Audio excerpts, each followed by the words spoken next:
Hi, my name is Catherine. This is a video assignment for MRTS 1330, and it is where we are to show how to tie a tie. I'm going to be using the Windsor knot, and to start off, first I would preferably have a shirt that buttons at the top, but unfortunately I do not. So, how I'm going to start off is I'm going to start with a very short, thin end on my left, and then a very long amount of the thick end on my right.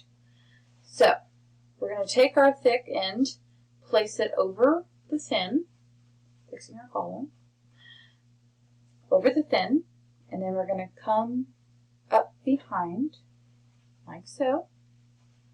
And then from there, we're going to take the thick end and place it through the middle, creating what is called a shoulder. So from there, you're going to take your tie, still up behind, and you're going to go through, but you're going to make sure that you have kind of crossed over this thin piece in the back. Then you're going to go through that middle again.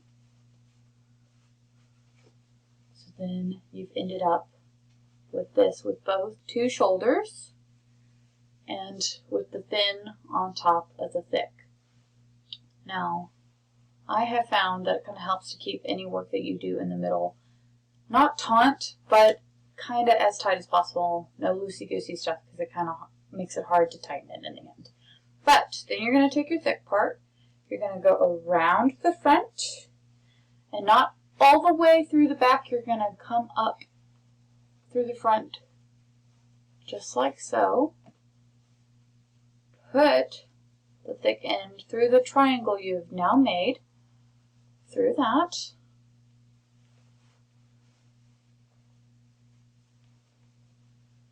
And then you just kind of want to slowly but surely work your way up.